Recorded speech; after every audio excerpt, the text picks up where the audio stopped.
Hi, this is Toni Swinehart. I'm with MCP's Full Court Press, brought to you by Shelby State Bank and also House Flavors Incorporated. So today we were talking to Bill Cole. He is the former head varsity softball coach here at Mason County Eastern.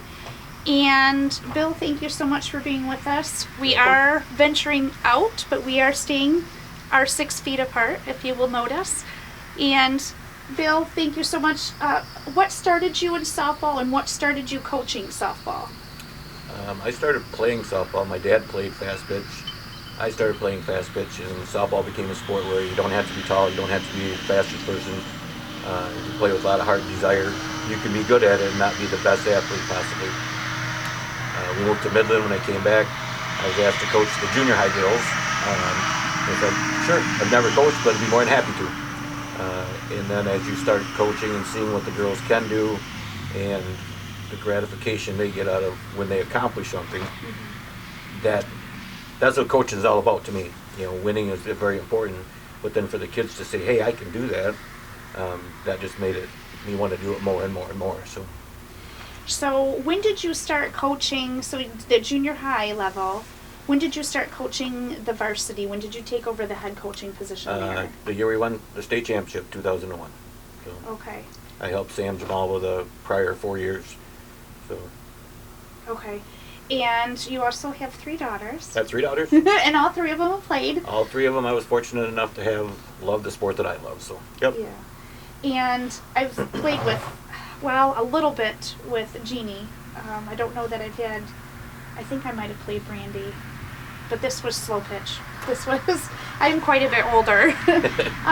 So when you were coaching your daughters, what was that like when you were state runners up several times as well? So what was it like to be coaching any of your daughters while you were going to the States? For me, I enjoyed coaching my daughters. I can't say that they enjoyed that. They always refer to when Brandy was a catcher and the left fielder missed the ball, I would yell at Brandy. My daughters probably got the brunt of me yelling at them, but I was very proud of how my kids behaved and acted. And as you start coaching, yes, I had 3 daughters, but I've had probably 450 daughters. You know, all these kids I consider my daughters. So you make special friendships, acquaintances, not all of them, but most of them. So. Right. And that's another thing. I have coached a lot of different sports, t-ball, and I did softball at one point. And like you said, it's very rewarding to have these girls be proud of their accomplishments. So, as a coach, what was one of your proudest moments? The year after Jeannie graduated, probably. We won state. We got beat in the regional final. Probably a coaching mistake if I had to guess. The next year we had lost most of our team, and nobody really gave us much credit.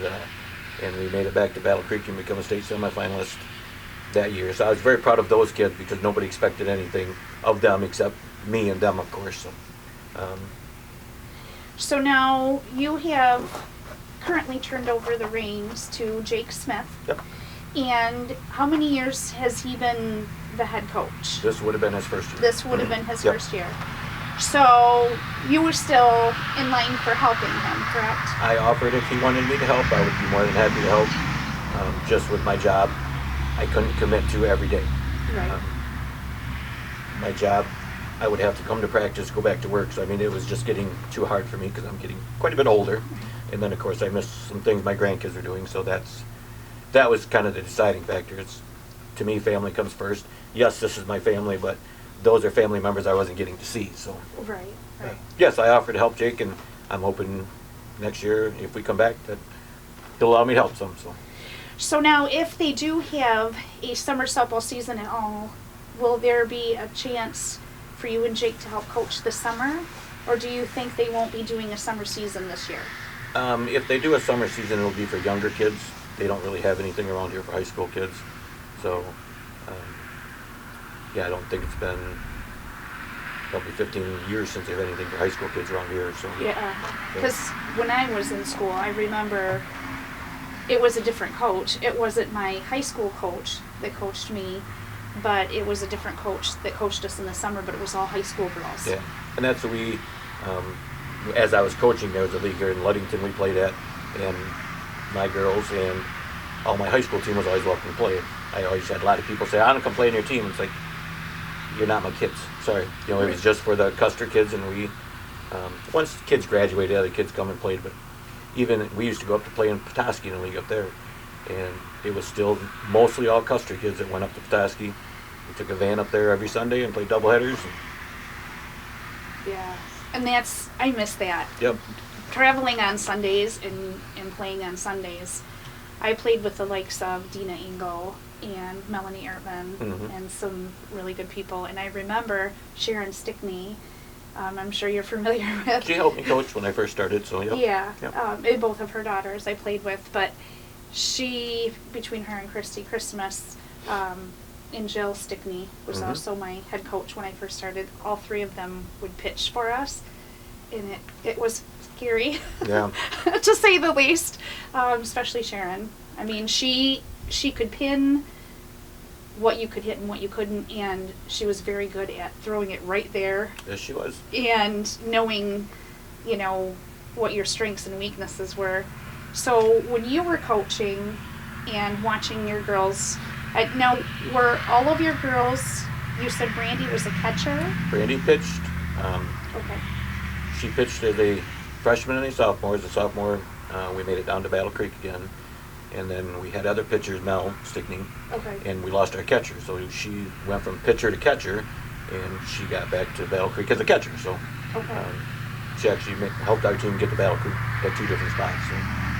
So they all pitched, but Brandy ended up switching to a catcher. So so both Jeannie and Carrie also pitched. Yep. Okay. Yep. Now, did any of them pitch in the championship game?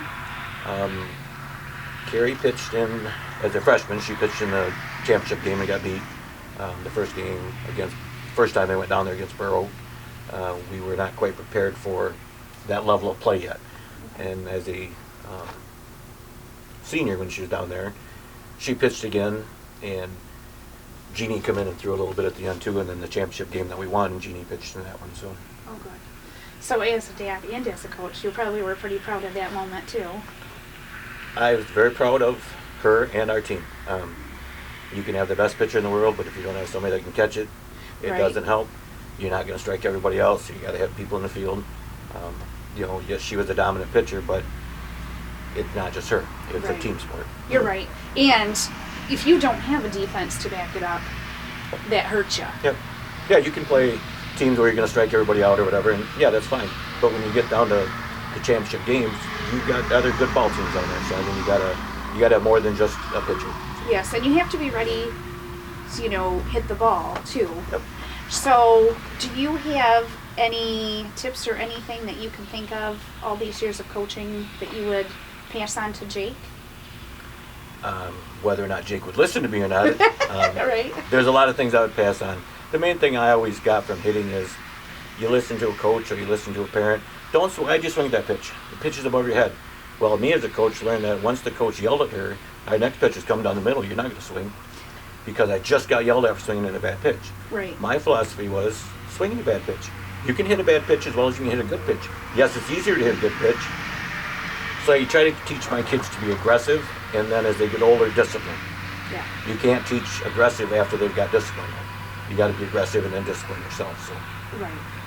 And that's probably the hardest thing, especially when you have some parents, I'm sure, that were yelling from the stands and are very boisterous.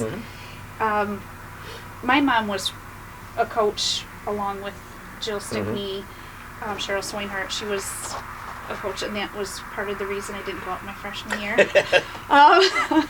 And Mr. Joe Tarenko, encouraged me to go out for track. Well, that was not my thing. I grew up playing softball, and I still to this day, like I said, I play some slow pitch.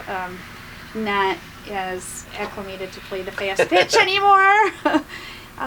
But it's been, you know, something that we've grown up with, you know, like I'm sure you did. Like you said, your father played.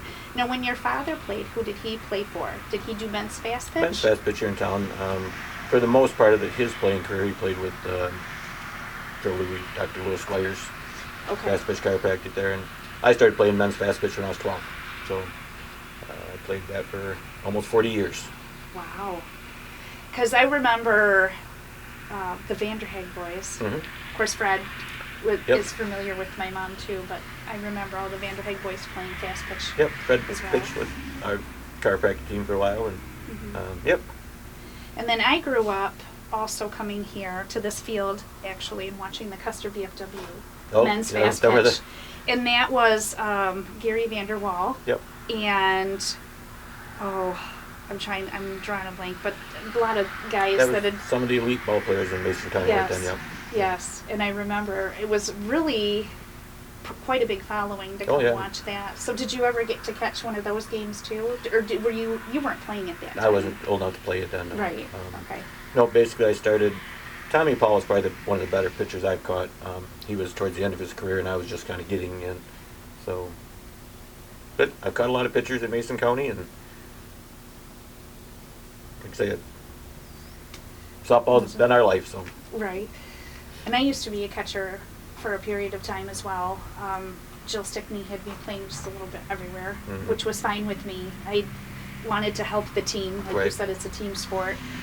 So I remember having to pad my glove when I caught for Dina Engel and for Mel Ertman. Both of them. I played against also the Whitman girls. Did your girls ever play against the Whitman girls as well? Yep. They're from Ludington though.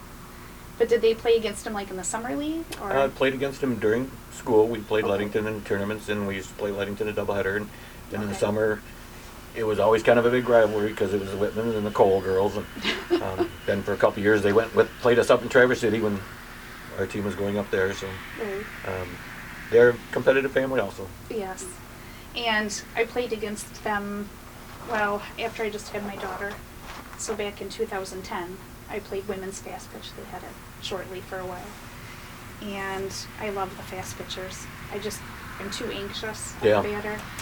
So one last question is next year with helping Jake and when you're available and now that you have grandkids and I know you have granddaughters, will you be helping them as well and teaching them all that you know? My granddaughter pitches down front of our lake in the summertime, and I try to help her as much as I can. Her mother, Jeannie, was also a pitcher, so Jeannie helps her, and Carrie was a pitcher, and Carrie helps her. And when we get together in the summer, when we can get together in the summer, we'll spend hours out back playing ball. You have to pitch to them, you have to hit them fly balls, hit them ground balls. Then they all have to pitch to you. I have 3 grandsons that pitch, and 1 granddaughter that pitches. And they're not all pitchers, but they're working at it. So, but it's nice to see my grandkids also enjoying the sport that I grew up loving. So. Yeah, and I think there's really no better compliment. Like as you go down in generations of your family, like my mom and my sister and I all played, and all my her brothers, my uncles played, and it's just always been a family-oriented thing, like for yourself. So, thank you so much for your time, Bill. I appreciate you coming out.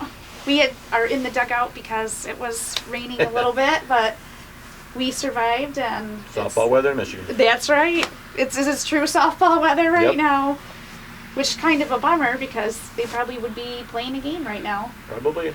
But once we get it through everything, I think maybe people will appreciate a lot of the little things a little more too. So maybe some of the kids that have missed out or say, "Well, I'm not going to do that," realize, okay, you can't take things for granted. It's maybe do a little more and enjoy life. Because once you get older, you don't get it back. That's right. Okay, thank you so much. You're welcome. And for more news, go to MasonCountyPress.com.